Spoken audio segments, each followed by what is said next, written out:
Bonjour à toutes et à tous de partout où vous nous suivez à travers le monde. Bienvenue sur Africa Téléma. Voici les principaux titres du journal. Honorine Porsche, 4 autres prévenus sont poursuivis dans l'affaire relative au braquage manqué de l'agence de la Rabobank située à la place Victoire. Le procès s'est ouvert ce vendredi 24 octobre 2025 devant les tribunaux militaires de garnison de Kinshasa-Gombe. La ville de Mbandaka, chef-lieu de la province de l'Équateur, a accueilli mercredi 22 octobre la cérémonie officielle de lancement de l'année académique 2025-2026 pour l'enseignement supérieur et universitaire sur toute l'étendue du territoire national. Un événement qui a attiré l'attention de la communauté universitaire à l'échelle nationale. Dans son allocution, la professeure Dr Marie-Thérèse Sombo, ministre de l'Enseignement supérieur, Recherche scientifique et innovation, a présenté les grandes lignes de sa politique académique axée sur la consolidation d'un système éducatif performant, inclusif et équitable.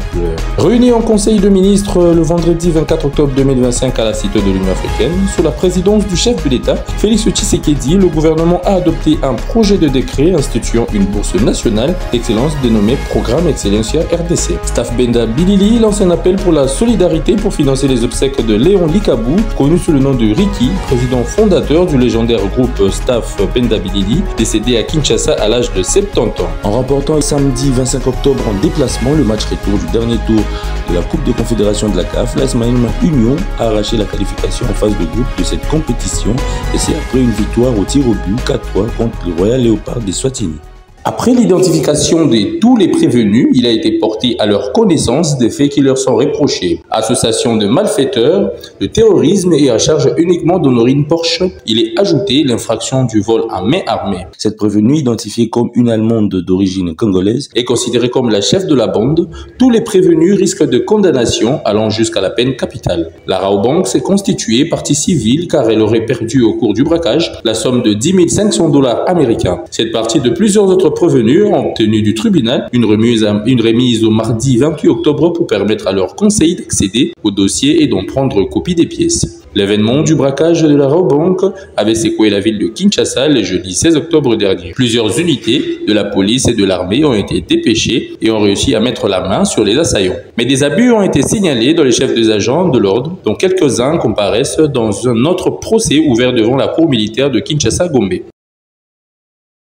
Elle a salué l'implication de son Excellence Félix Antoine Tshisekedi Tshilombo, qui a tenu à remettre l'éducation de façon générale et l'enseignement supérieur universitaire en particulier sur la liste des priorités de la nation congolaise comme axe majeur pour l'émergence de la République démocratique du Congo avant de circoncire l'orientation de la nouvelle année. Point n'est besoin de vous rappeler que l'ancien système éducatif PADEM a tiré sa révérence et que l'année 2025-2026 sera consacrée pour la première fois au seul système LMD, du moins dans ses deux premiers cycles. Il s'agira de poursuivre cette réforme majeure, de consolider les acquis et d'y apporter les ajustements nécessaires par rapport aux carences et faiblesses relevées lors de l'évaluation à mi-parcours que le ministère de l'Enseignement supérieur, universitaire, recherche scientifique et innovation a dû mener sur la période allant de 2021 à 2024, dont les résultats ont déjà été rendus publics, a-t-elle souligné. Face à toute dépravation de mœurs, la patronne des sursis reste catégorique. Je m'en vais rappeler à l'attention de tous et surtout aux membres de différents comités de gestion, la nécessité de promouvoir et d'observer strictement les valeurs morales et éthiques sur lesquelles se fonde le processus de la construction du savoir, du savoir-faire et du savoir-être par-dessus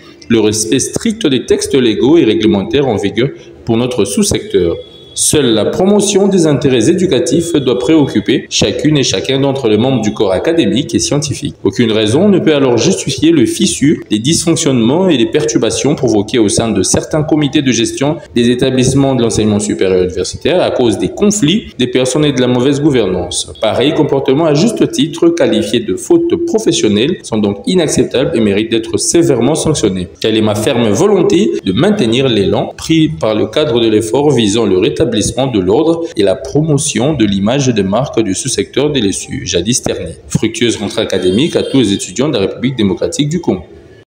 Présenté par la ministre de l'Enseignement supérieur, universitaire et recherche scientifique et innovation, prof. Dr Marie-Thérèse Sombo, ces textes consacrent désormais la transformation de l'initiative Excellencia jusque-là portée par la Fondation Denis Tshisekedi en politique publique nationale. Selon le décret adopté, la bourse Excellencia RDC vise à récompenser les meilleurs élèves congolais ayant obtenu une moyenne d'au moins 80% à l'examen d'État. Le texte fixe également les conditions d'éligibilité, les modalités de sélection par concours, ainsi que les principes de gestion de cette bourse désormais placée sous l'autorité du ministère de l'Enseignement supérieur. Le porte-parole du gouvernement, Patrick Mouyaya, a précisé dans son compte-rendu que la bourse sera financée par le Trésor public à travers une ligne de crédit dédiée dans la loi de finances. Il a également évoqué la possibilité des partenariats avec des organismes publics ou privés expérimentés pour assurer une mise en œuvre efficace du programme. Ce programme sera désormais géré au niveau du ministère avec une prise en charge totale par l'État congolais, a indiqué Patrick Mouyaya, soulignant la volonté du gouvernement de faire de l'éducation un levier stratégique de développement.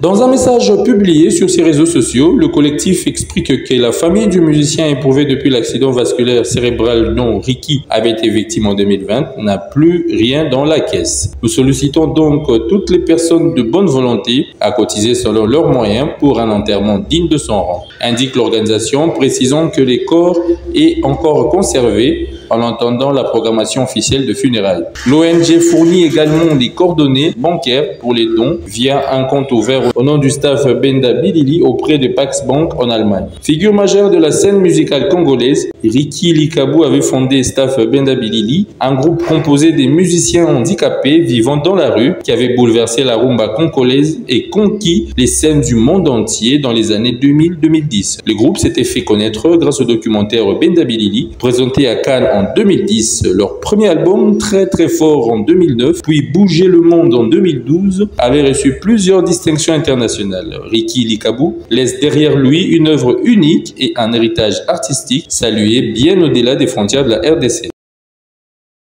Certes, la qualification est dans la poche. Papi Kimoto, l'entraîneur des unionistes, a dénoncé le manque de fair play de l'équipe adverse et a également critiqué l'arbitrage jugé honteux avec une distribution excessive de cartons contre son équipe. Malgré ces difficultés, il a félicité ses joueurs pour leur persévérance et leur qualification, exprimant l'espoir d'analyser la situation pour les phases de groupe à venir. Maniema Union sera présente lors du tirage au sort qui aura lieu le 3 novembre à Johannesburg, Afrique du Sud, avec cette qualification. Lors de la saison précédente, le club de Kindu avait aussi réussi à atteindre la phase des poules, cette fois de la Ligue des champions africaine. C'était l'essentiel de l'information sur Africa Telema. Rendez-vous au prochain numéro.